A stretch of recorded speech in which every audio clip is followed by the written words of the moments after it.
자, 오늘은 이제 은혜 언약에 대해서 좀 설명을 좀 드리도록 하겠습니다. 우리가 이제 지난 시간에 언약에 대해서 조금 공부를 했었는데요. 이제 언약이 뭐라고 그랬습니까? 언약은 하나님 언약을 이해하려면 먼저 전제가 있었다 그랬습니다. 하나님과 우리 사이는 너무 이제 창조주와 피조된 존재의 차이이기 때문에 이 간격이 너무 크다 그랬습니다. 너무 커서 하나님과 우리 사이에 어떤 계약을 맺어가지고 서로 할 만한 그런 동등한 존재가 못 된다는 걸 전제로 해야 됩니다. 그럼에도 불구하고 하나님께서 우리로 하여금 하나님을 향유하고 하나님의 복을 누릴 수 있는 존재가 되도록 그렇게 하나님께서 우리하고 언약이라는 방식으로 은혜를 보여주셨다 그랬죠. 그래서 제일 먼저는 이제 행위언약으로 이렇게 언약을 주셨는데 결과적으로 보니까 인간이 타락하고 범죄해버렸습니다. 그래서 행위 언약을 가지고서는 인간이 이제 심판받을 수밖에 없는 그런 존재로 변질되어 버린 것입니다. 그러나 그것이 이제 행위 언약이 없어진다는 말이 아니라 그랬습니다. 행위 언약은 우리가 예수님 오실 때까지 유효한 언약입니다. 그래서 우리가 하나님 말씀을 순종해야 한다 하는 이 큰 전제가 우리 속에 있는 것입니다. 예수님 다시 오시는 날 그것을 보시고 우리를 판단하시겠다 그렇게 말씀하셨죠. 그런데 우리 하나님께서는 우리를 위하여서 이제 행위 언약에 실패했기 때문에 그러면 다른 방법으로 우리를 구원하실 길을 내신 것이다 하는 것입니다. 그것이 우리 3장과 3항과 4항에 나타나 있는 내용입니다. 우리 다 같이 화면을 크게 해주셔서 우리 같이 한번 읽어 보십시다. 사람이 타락하여 그 언약으로는 스스로 생명을 얻을 수 없었기 때문에 주님께서는 일반적으로 은혜 언약이라 불리는 두 번째 언약을 기꺼이 세우셨다. 이 언약으로 하나님께서는 죄인에게 예수 그리스도로 말미암은 생명과 구원을 조건 없이 제시하시고 그들이 구원을 받도록 믿음을 요구하시고 생명으로 예정된 모든 이들에게 성령을 주셔서 그들이 자발적으로 믿고자 하며 또 믿을 수 있게 만드시겠다고 약속하셨다. 은혜 언약은 성경에서 유언이라는 이름으로 자주 나오는데 이는 유언주 예수 그리스도의 죽음과 영원한 유산 그리고 이 유산에 속하여 언약으로 상속받는 모든 것들과 관련한다 하는 것입니다. 이게 무슨 말인가? 이제 좀 우선 질문을 좀 해보십시다. 은혜 언약이 뭡니까? 언약은 두 종류가 있습니다. 하나는 행위 언약이 있었습니다. 하나님과 아담 사이에 행위 언약이 맺어졌습니다. 그래서 하나님께서 이 선악과를 따먹지 않으면 내가 영원한 생명을 내게 줄 것이다. 따먹으면 내가 너희를 심판할 것이다. 사망으로서 반드시 죽게 할 것이다. 그렇게 언약의 약속을 맺은 것입니다. 이거는 사실은 맺으나 안 맺으나 하나님이 그 영향을 받으시는 분 아니신데 우리가 그런 조건을 우리 스스로가 이루어 감으로써 하나님의 복을 누릴 수 있는 권리가 있다라고 이렇게 말할 수 있는 존재로 우리를 세우시려고 그렇게 하신 것이라 말이죠. 그런데 결과적으로 인간은 사탄의 유혹에 빠져가지고 하나님께 범죄한 것입니다. 그래서 하나님께 첫 번째 언약으로서는 우리 모두가 다 심판받을 수밖에 없는 존재가 되어 버린 것이죠. 그래서 두 번째 언약을 준비하신 것입니다. 그래서 행위 언약에 실패한 백성들을 위해서 주시는 두 번째 언약이다 하는 것입니다. 그럼 우리가 반드시 기억해야 될 것은 처음 주셨던 행위 언약이 사라지지 않는다 하는 것입니다. 이것은 특별히 모두에게 다 주시는 것은 아니고 생명으로 예정하신 분들, 성도들에게만 주시는 은혜입니다. 그렇지 않은 분들은 행위 언약 아래에서 하나님이 그 기준을 가지고 사람을 심판하실 것이다 하는 것이죠. 그래서 믿는 자들에게 주시는 은혜의 언약이라 하는 것입니다. 그런데 이제 우리가 성경을 보면 이 언약이 유언으로 표현이 됩니다. 우리가 신약 성경, 구약 성경 영어로 이름이 어떻게 되시는지 아시나요? 구약은 Old Testament라고 그러고요. 신약은 New Testament라고 그럽니다. Testament라는 말은 유언이라 그런 말입니다. 옛 유언이고 새 유언이다. 단어적으로는 좀 그렇게 되어 있고 우리는 이것을 이제 약속이라고 번역을 했어요. 그래서 올드 약속, 구약, 그리고 이제 신약 이렇게 우리가 이름을 붙이고 있는 것입니다. 왜 이것을 유언으로 표현을 했을까? 구약도 그렇고 신약도 그렇고 모든 조항은 우리가 이제 유언장을 쓴다는 건 무슨 말입니까?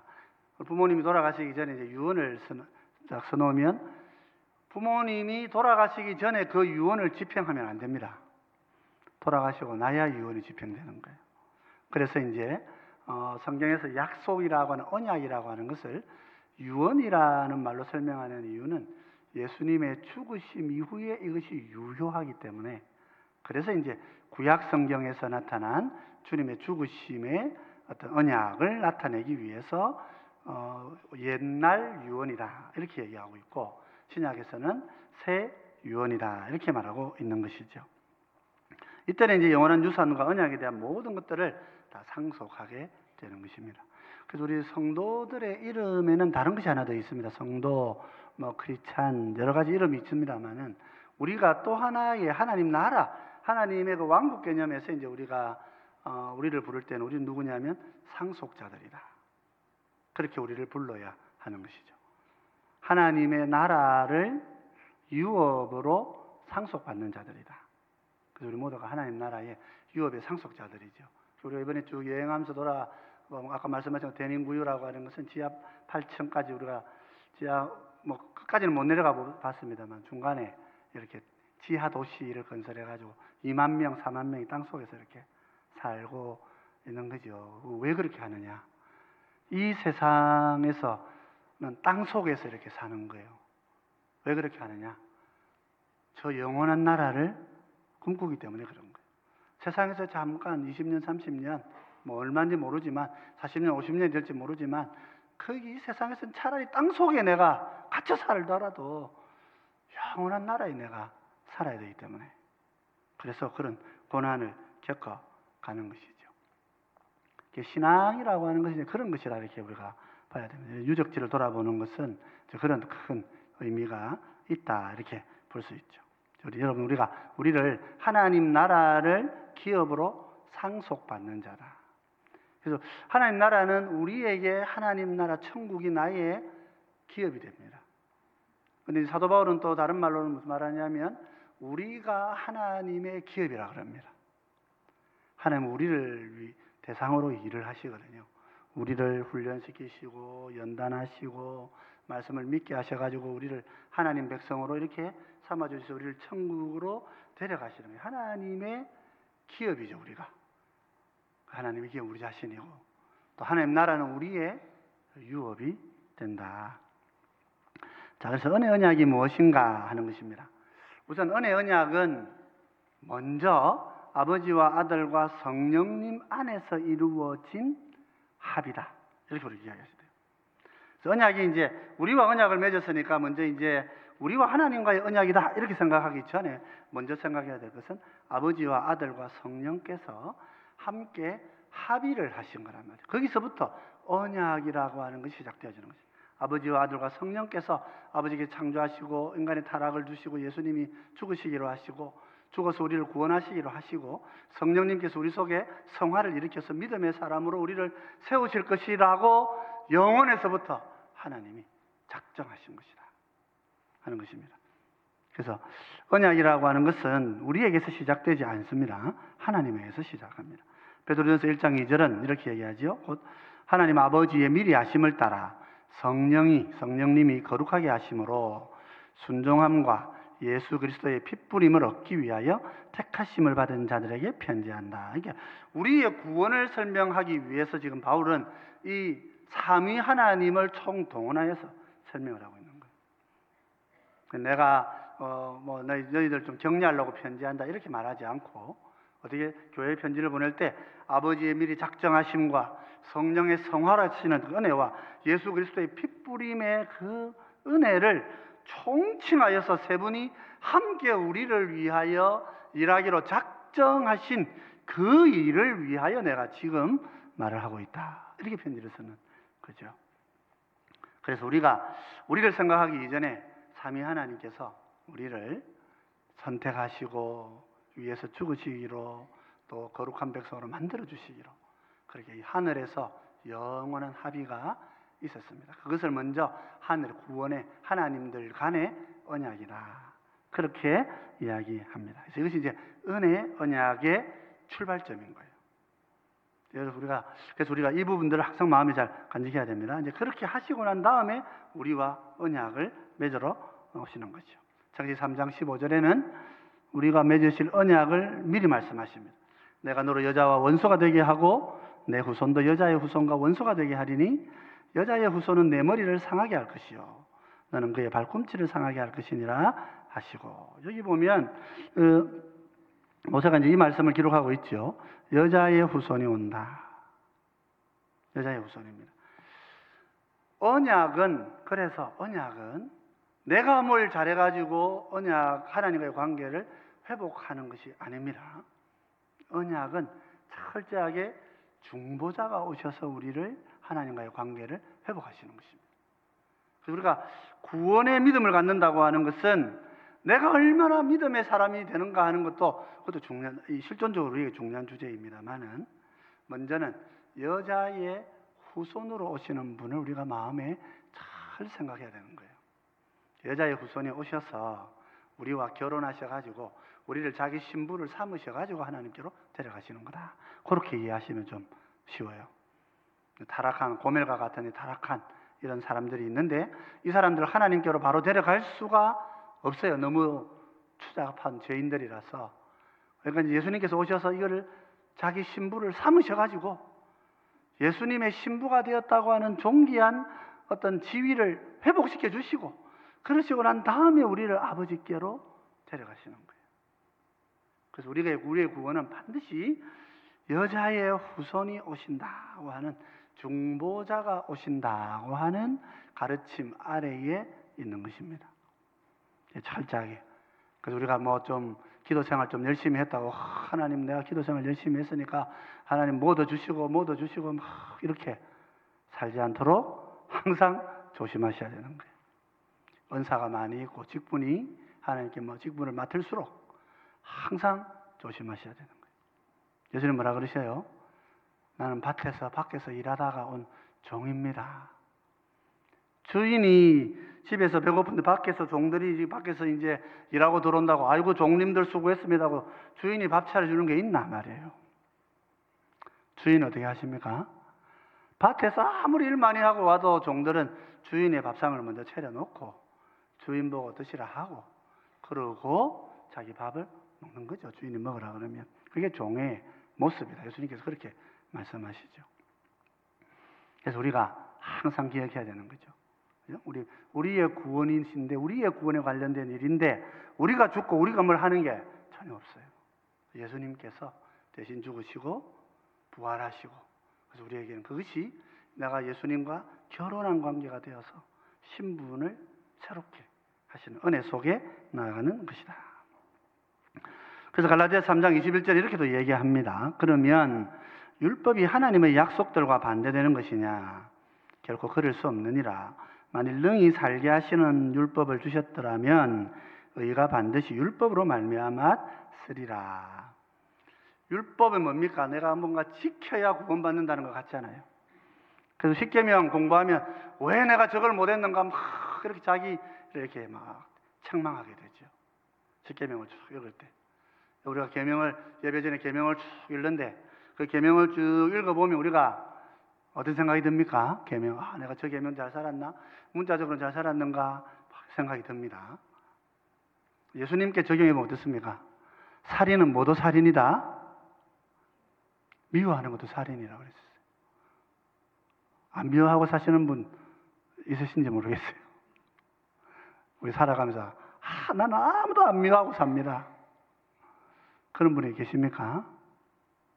아무도 없잖아요. 음란한 거는 뭐라 그랬습니까? 음란한 거는 행위가 아니고, 원래 이제 우리가 국가에서 정한 국가법이라는 것은 행위법입니다. 그걸 행위로 하지 않으면 생각은 얼마든지 해도 괜찮아요. 칼로 몇 번 대통령 생각으로 죽이는 건 괜찮아요. 근데 들고 와서 진짜 하면 큰일 나는 거죠. 그거는 법에 어긋나는 거예요.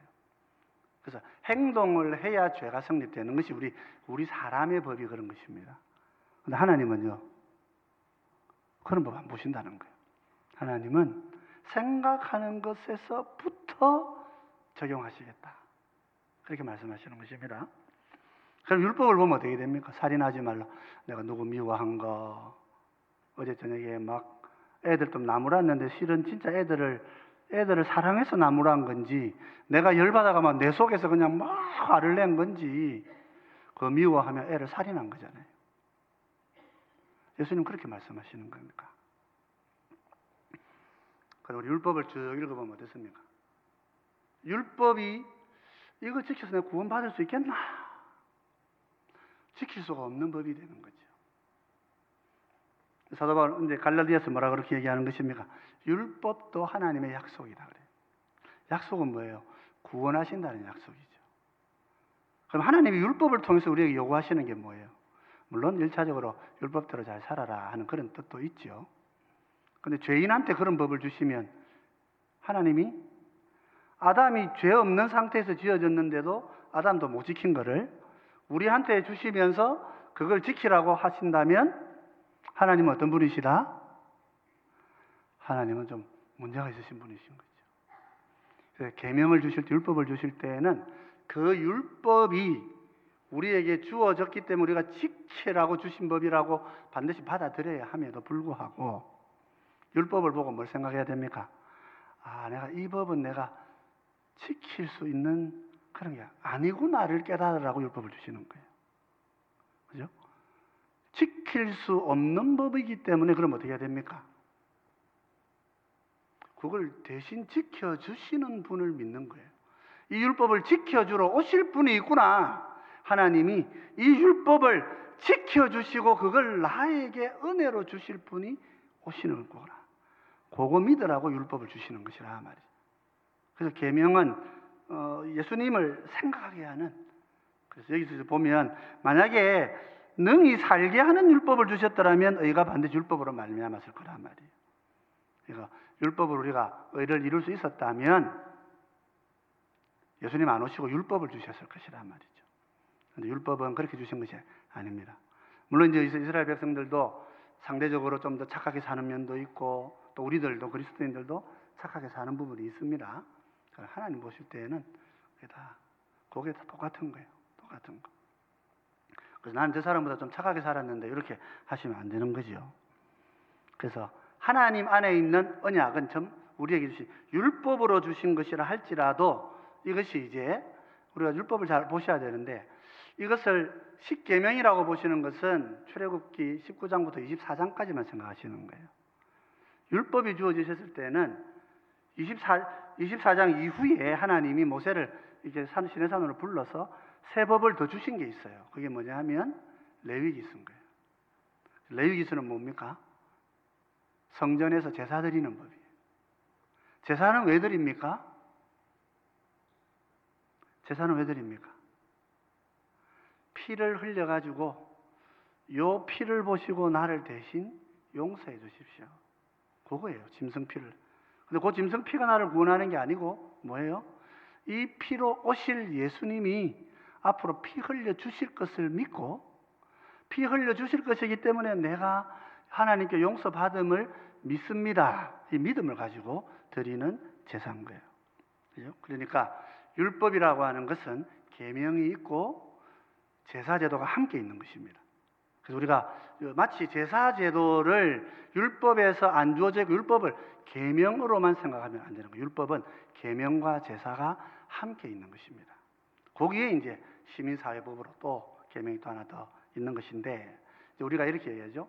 시민사회법은 이제 만료가 되어졌고 그 다음에 제사법은 예수님 안에서 완성되었기 때문에 예수님으로만 기도하면 모든 그 주님의 그 보혈이 우리의 모든 죄를 다 사하기 때문에 짐승의 피가 더 이상 필요 없고, 그죠? 그리고 나머지 도덕의 법은 우리가 항상 기준을 가지고 우리 자신을 돌아보면서 하나님 앞에 회개하고 이 예수님이 나를 구원하러 오신 분이십니다. 이렇게 붙들고 살도록, 그래서 예수님을 잃어버리지 않도록 주신 게 계명이란 말이에요. 그래서 십계명을 시작하는 것은 이 어떤 윤리 도덕적으로 내가 완전해야 됩니다 이렇게 금연하는 게 아니라 이 완전한 법을 우리를 대신하여 살아주신 예수 그리스도가 오늘 이 예배에 나를 인도하시는 중보자이십니다 하고 내가 고백하는 것, 그게 계명을 우리가 쭉 읽고 예수님을 잊어버리지 않고 그렇게 예배를 드리고자 하는 것이다. 자, 여러분 요것만 좀 잘 알아놓으셔도 나머지는 크게 문제가 되지 않으실 것 같은데요. 로마서 8장 3절 드렸습니다. 율법이 육신으로 말미암아 연약하여 할 수 없는 그것을 하나님은 하시나니 곧 죄로 말미암아 자기 아들을 죄 있는 육신의 모양으로 보내어 육신의 죄를 정하사. 하나님은 율법을, 우리가 율법이 연약하게 할 수 없죠. 우리 그 부자 청년이 예수님께 와가지고 제가 율법 다 지켰는데요 할 때 예수님 뭐라 그러셔요? 그러면 가서 재산을 팔아서 가난한 사람들에게 나눠줘봐라 하니까 뭐 안 되는 거예요. 비로소 깨닫는 거죠. 내가 율법을 못 지키고 살았구나. 그럼 어떻게 해야 됩니까? 그럼 어떻게 해야 됩니까? 우리가 그냥 하나님 앞에 무릎 꿇고 앉아가지고 하나님, 나는 못합니다. 저는 그거 할 수 없습니다. 그럼 어떻게 해야 됩니까? 하나님이 하게 해주십시오. 하나님이 예수 그리스도 안에서 은혜 주셔서 우리의 삶을 새롭게 해주시고 하나님이 예수 그리스도 안에서 나를 깨끗게 해주십시오. 내가 할 수 없는 그 지점은 예수님을 붙잡는 지점이 된다. 그게 우리 믿음이란 말이에요. 율법이 할 수 없는 것을 하나님이 하시는 거예요. 내 양심도 똑같습니다. 내 양심이 막 나한테 이렇게 해야지 하라고 막 이렇게 나한테 이야기할 때 내 양심을 보고 하나님 앞에 무릎 꿇고 앉아야 되는 거예요. 내가 못합니다, 하나님. 그렇게. 근데 하나님이 되게 해주십시오. 성령이 나에게 할 수 있게 해주십시오. 그렇게 하는 것이 하나님의 율법의 기능이란 말이죠. 자, 오늘 우리가 읽었던 대로 이제 20절, 21절입니다. 그러므로 율법의 행위로 그 앞에 의롭다 하심을 얻을 육체가 없나니 율법으로는 죄를 깨달음이니라. 이제는 율법에 의해 하나님의 한 의가 나타났으니 율법과 선지자들에게 증거를 받은 것이라. 자, 여기 죄를 깨닫는 것입니다. 죄를 깨닫는 것. 율법을 보면 죄를 깨닫습니다. 아니 내가 의롭고 막 다른 사람 앞에 내가 의롭고 예수님한테 와가지고 저 여자 저거 잘못해서 돌멩이 던져 죽이십시다 할 때 예수님께서 계명을 쭉 이렇게 바닥에 적으십니다. 사람들이 그걸 보면 어떻게 됩니까? 내가 죄인이구나 깨닫고 다 도망가 버리는 거예요. 내가 정죄할 수 없는 자이구나 깨닫고 도망가는 거죠. 예수님도 뭐라 그러셨습니까? 정죄하지 않노라 그렇게 말씀하셨어요. 그래서 우리가 항상 계명을 보면서 깨달아야 되는 거예요. 누구가 막 나쁜 놈으로 보일 때, 누구가 정말 죽일 놈으로 보일 때 말씀을 계명을 쭉 읽어보세요. 그러면 거기에 뭐가 보입니까? 죽일 내가 보이는 거예요. 내가 죽일 놈이구나. 내가 죽어야 될 놈이구나. 내가 악인이었구나. 저 사람 다 적어보니까 나보다 착한 사람이네. 그렇게 깨달아져야 된다는 거죠. 우리가 그걸 계명은 그런 기능을 한다는 것입니다. 꼭 기억하셔야 됩니다. 우리의 구원은 율법을 지켜서 하는 것이 아니고 주님이 대신해서 우리를 위해 죽어 주심에 있는 것이다. 자, 42장 6절 이렇게 얘기하면 나 여호와가 의로 너를 불렀은즉 내가 내 손을 잡아 너를 보호하며 너를 세워 백성의 언약과 이방의 빛이 되게 하리니. 백성의 언약, 이스라엘 백성의 영혼은 언약이 되시고 이방의 빛이 되신다. 그래서 우리가 에베소서의 관점에서 보면 이방인과 유대인이 함께 하나님 앞에 연합하여 예배드리는 한 몸이 되어지는 것. 예수님께서 우리의 그 일을 이루어 주시겠죠.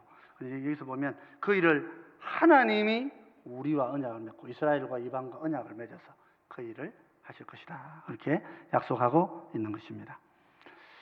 두 번째로, 그래서 이 언약은, 은혜 언약은 하나님들 간의 약속이고 하나님과 우리 사이의 약속인데 반드시 중보자를 두 분을 보내십니다. 첫 번째 중보자가 예수 그리스도시다. 마가복음 16장 15절 16절에 보면 또 이르시되 너희는 온 천하에 두루 다니며 만민에게 복음을 전파하라. 믿고 세례를 받는 사람은 구원을 얻을 것이요 믿지 않는 사람은 정죄를 받으리라. 자, 믿는 것입니다. 하는 것이 이전에 믿는 것입니다. 주님 복음의 말씀이 전거되어질 때에 예수 그리스도를 전하는 복음을 믿는 거죠.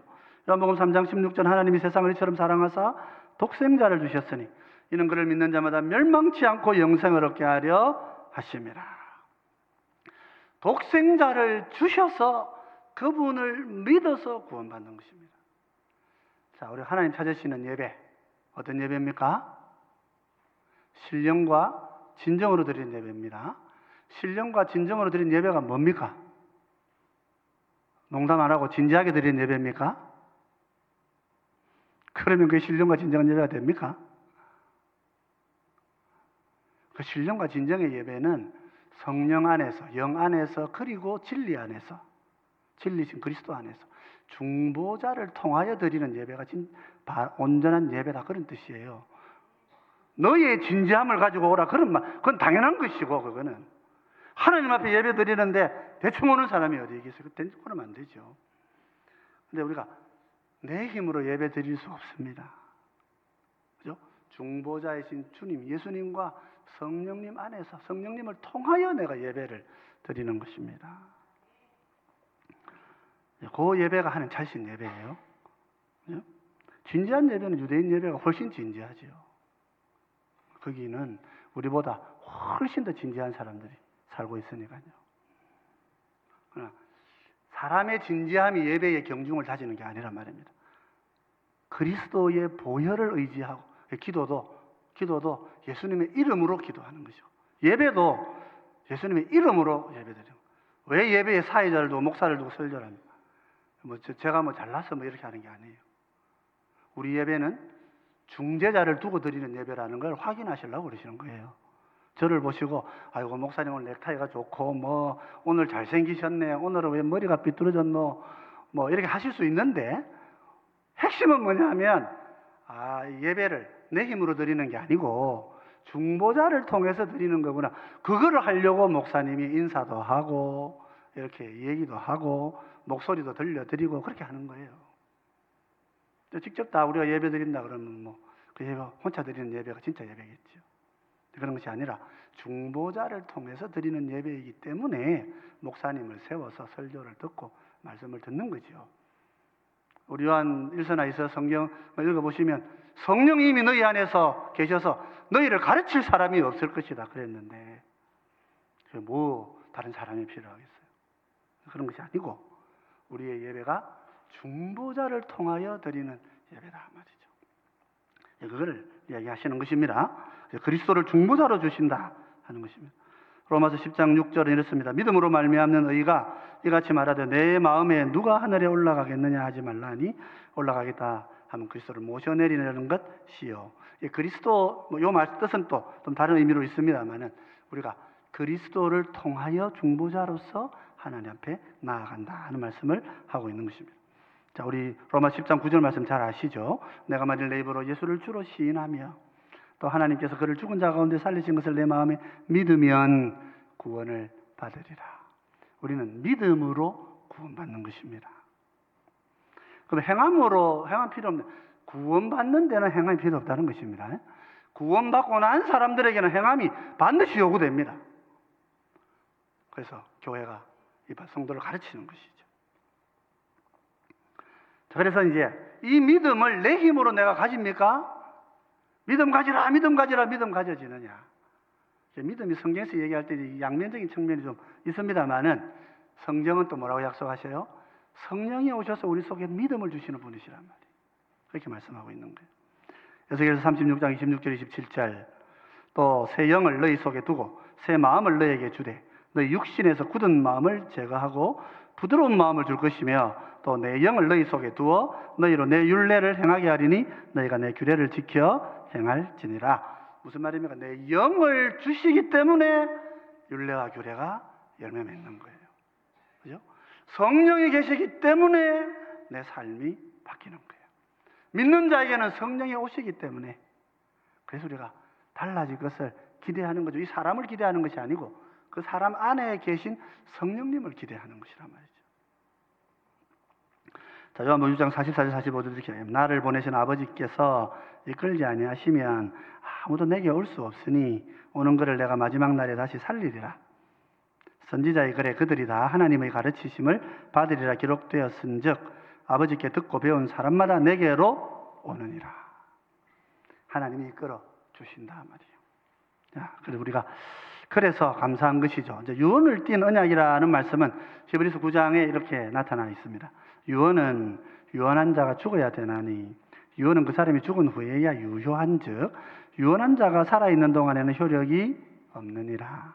그 약속은 예수님이 죽으심을 통해서 우리에게 주시는 것이다. 그래서 신약과 구약은 구약 속에서 짐승의 죽음을 통해서 그리스도의 오심을 우리가 기대하게 되고 신약에서는 진짜 메시아께서 오셨죠. 그래서 우리가 오늘 성찬식을 하면서 주님의 그 죽으심을 기념하는, 주님이 죽으셨다는 말은 우리에게는 감격이고 우리에게는 감사죠. 돌아가셨고 부활하셨으니까 이제 주님 안에 약속하신 모든 게 다 내 것이 된 거예요. 돌아가셨으니까 내 것이 된단 말이죠. 그렇게 우리가, 그래서 우리는 주님의 죽음을 이렇게 연민하고 그러실 필요는 없는 거예요. 그 죽음을 보시면서 감사하고 그 죽음 안에서 내게 주신 은혜들을 기뻐하는 거예요. 그래서 누가복음 20장 20절 저녁 먹은 후에 잔도 그와 같이 이르시되 이 잔은 내 피로 세우는 새 언약이니 곧 너희를 위하여 붓는 것이라. 그렇게 말씀하고 있는 것입니다. 자, 그래서 우리 사망과 사항은 은혜 언약을 이야기합니다. 우리 사망 같이 한번 쭉 읽어보십시다. 사람이 타락하여 그 언약으로는 스스로 생명을 얻을 수 없었기 때문에 주님께서는 일반적으로 은혜의 언약이라 불리는 두 번째 언약을 기꺼이 세우셨다. 이 언약으로 하나님께서는 죄인에게 예수 그리스도로 말미암은 생명과 구원을 조건 없이 제시하시고 그들이 구원을 받도록 믿음을 요구하시고 생명으로 예정된 모든 이들에게 성령을 주셔서 그들이 자발적으로 믿고자 하며 또 믿을 수 있게 만드시겠다고 약속하셨다. 그래서 우리가 예수님이 우리 가운데 오시면 내가 믿고자 하는 마음이 열망이 생겨나는 것입니다. 생겨나는 것이죠. 자, 그리고 이제 유언을 같이 보십시다. 사항입니다. 은혜 언약은 성경에서 유언이라는 이름으로 자주 나오는데 이는 유언주 예수 그리스도의 죽음과 영원한 유산 그리고 이 유산에 속하여 언약으로 상속받는 모든 것들과 관련한다 그랬습니다. 그래서 우리가 기억해야 될 것은 하나님은 처음에는 의로운 백성들, 아담 죄짓기 이전에 아담을 지으셨죠. 그래서 행위 언약을 맺으셨던 것입니다. 그런데 이 언약이 깨어졌기 때문에 이제 죄인인 우리를 구원하시기 위한 또 다른 언약을 맺는 거예요. 이 언약은 없애고 하시는 게 아니라 이 언약은 유지시켜 놓으시고 또 다른 언약을 맺으신 것입니다. 그래서 이것은 두 번째 언약이다 하는 게 중요하고요. 그리고 중보자 예수님을 반드시 주시는 언약입니다. 생명과 구원을 조건 없이 주시고요. 근데 믿음을 요구하셔요.